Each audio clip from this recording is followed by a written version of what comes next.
Hello, friends.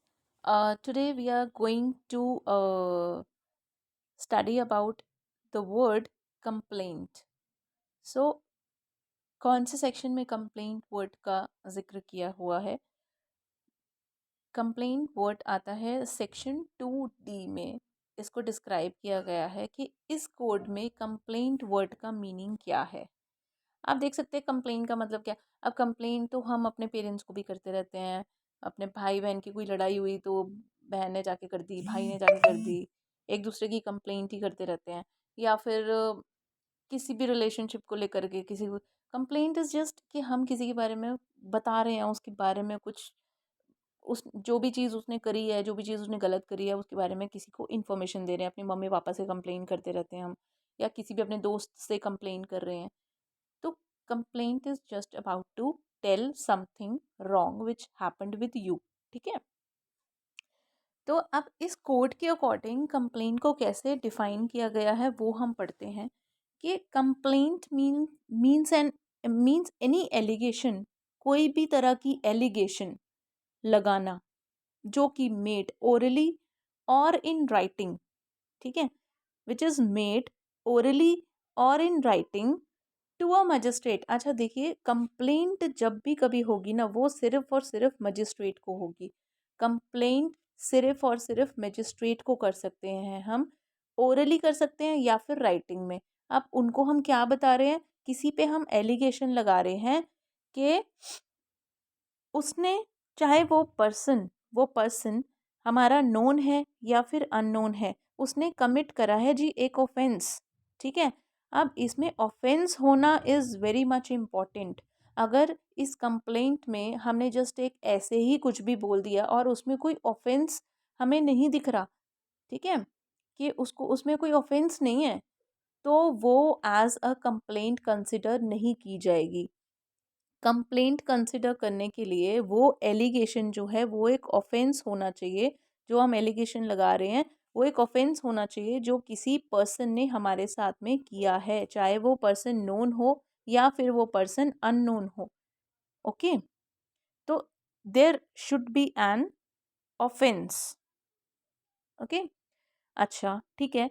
अब हम किस पॉइंट ऑफ व्यू से, अब हम अपने घर में जब कंप्लेन करते हैं मम्मी से, तो हम क्या बोलते हैं, यार ये देखो ये मेरे साथ क्या कर रहा है, मेरे भाई ने मेरी पेंसिल तोड़ दी. ठीक है. उसको वो कंप्लेन करा. ठीक है. अब हम मम्मी से क्या एक्सपेक्ट करते हैं कि वो कुछ एक्शन लेगी, उसे मारेगी या फिर उन्हें डांटेगी, है ना. तो ऐसे ही जब हम एक मजिस्ट्रेट को कंप्लेन कर रहे हैं ना, तो हमारा व्यू क्या होना चाहिए कि भाई वो एक्शन लें. इस कोर्ट के अंतर्गत उनको एक्शन लेना पड़ेगा. अगर हम उन्हें कंप्लेन कर रहे हैं तो हमारी एक्सपेक्टेशन होती है उनसे कि वो इस कंप्लेंट का के अगेंस्ट में मतलब एक्शन ज़रूर लेंगे. अच्छा, एक पुलिस रिपोर्ट जो होती है ना, वो कंप्लेंट नहीं कहलाई जाती. कंप्लेंट डायरेक्टली मजिस्ट्रेट को होती है. अगर किसी पुलिस स्टेशन में जाके हम कंप्लेन कर रहे हैं तो that is not come under this meaning of complaint. ठीक है.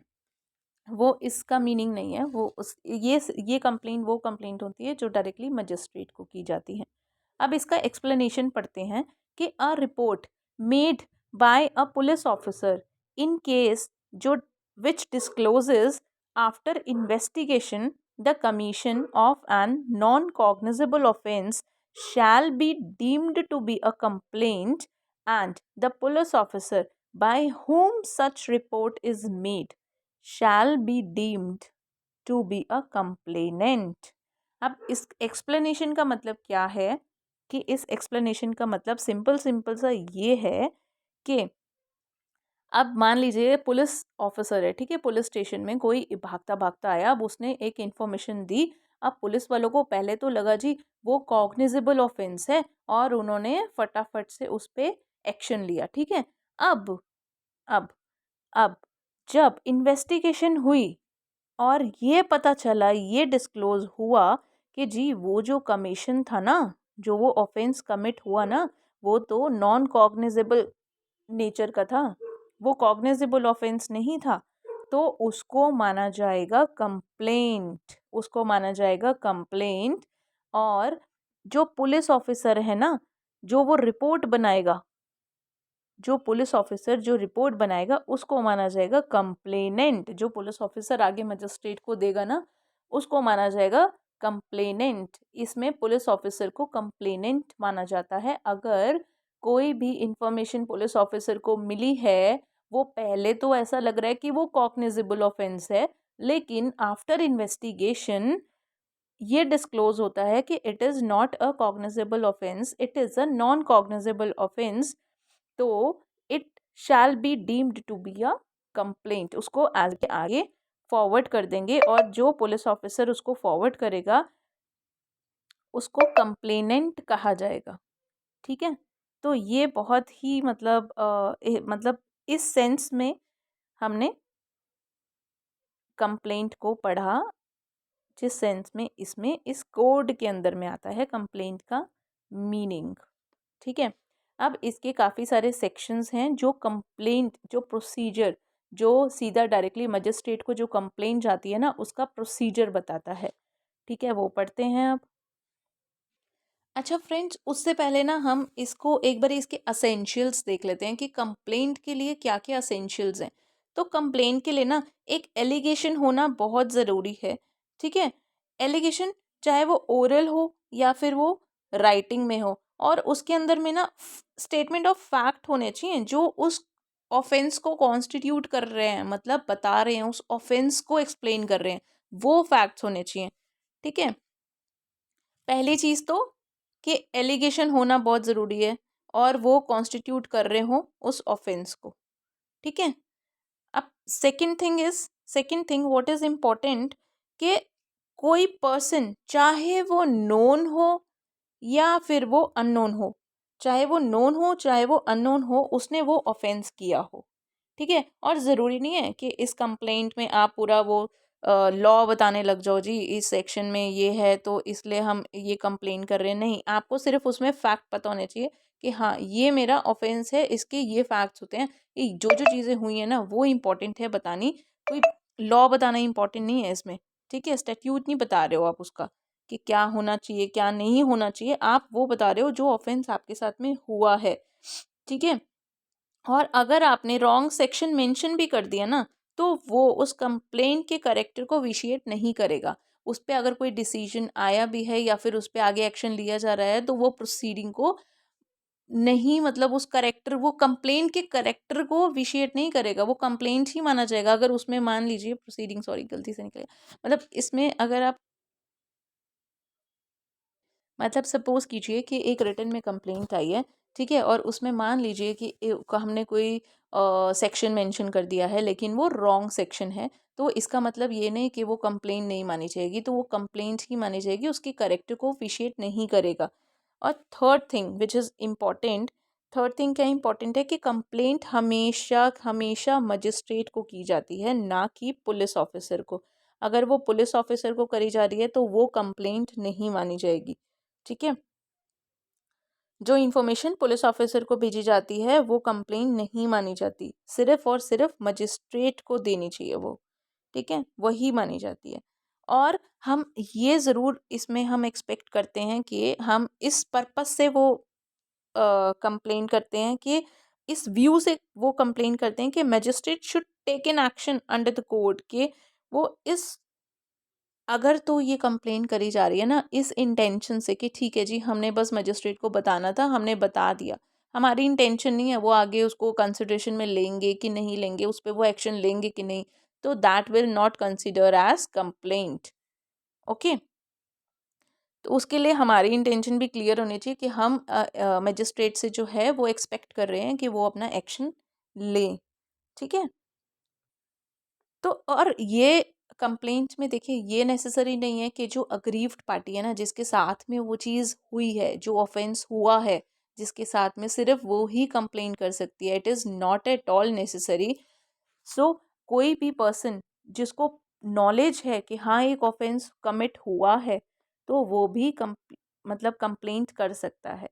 ठीक है, चाहे उसको पर्सनल नॉलेज ना हो कि क्या फैक्ट है constituting the offence, but but he has that knowledge that some offense has committed with someone।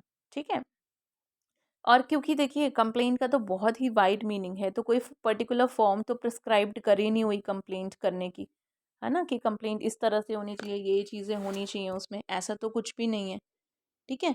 और जो एलिगेशन ऑफेंस नहीं बता रहे वो कंप्लेंट नहीं माने जाएंगे।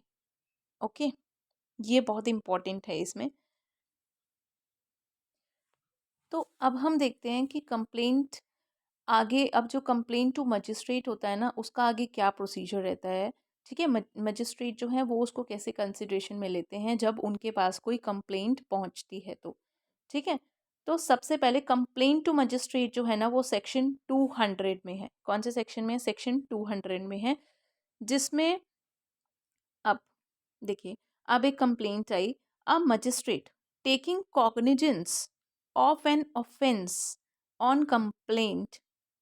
अब कॉग्निजेंस लेने का मतलब क्या है? कॉग्निजेंस लेने का मतलब ये होता है कि जब मजिस्ट्रेट ने अपना माइंड अप्लाई करना शुरू कर दिया है ना, वो उस पर सोचना शुरू कर रहे हैं, उसको देख रहे हैं, उसको देखने की मतलब समझने की कोशिश कर रहे हैं कि ये ऑफेंस कैसे हुआ, रियलिटी में ये ऑफेंस है कि नहीं, ये ऑफेंस हुआ है कि नहीं।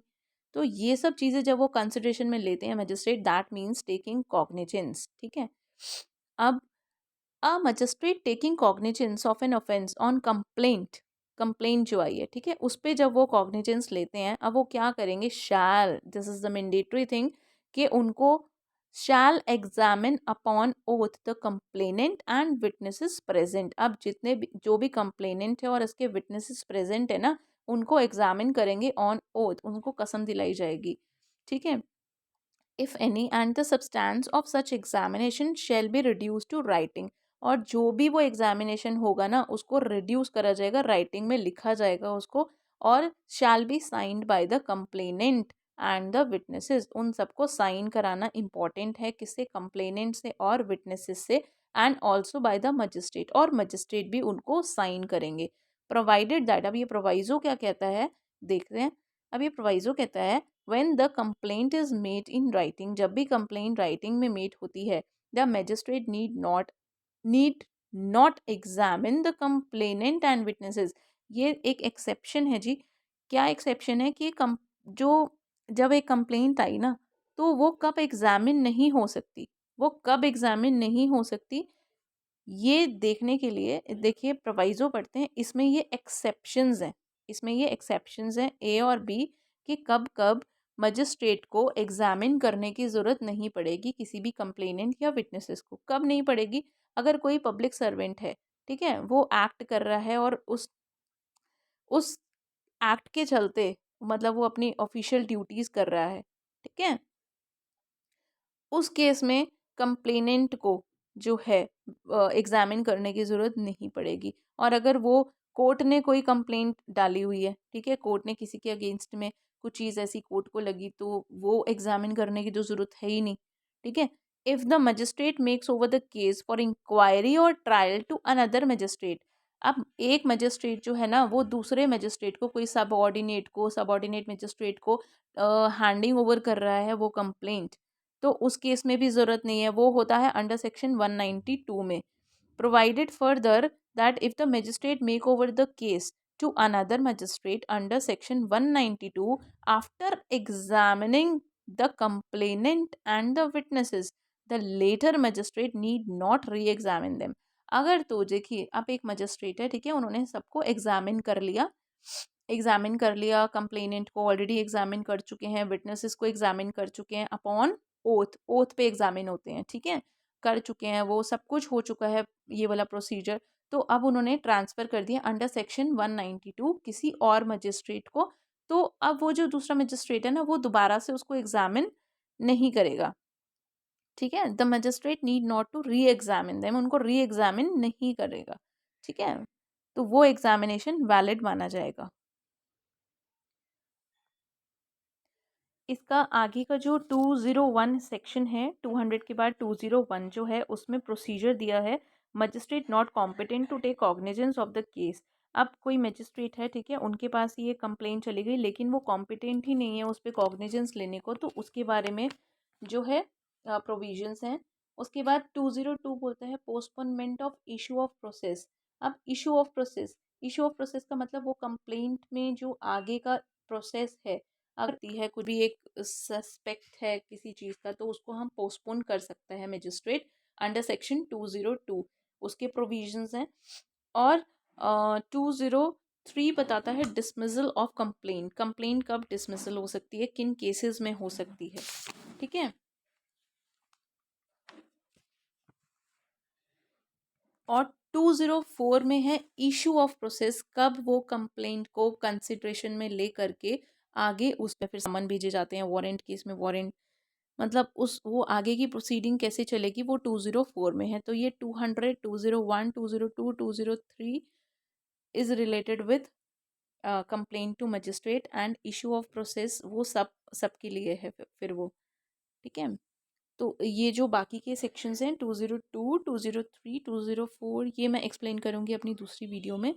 तो अभी इस वीडियो में जस्ट मैंने एक ओवरव्यू दिया है। ठीक है। Thank you. आई होप कि ये अंडरस्टैंड करने में इजी रहा हो आपके लिए। Thank you so much.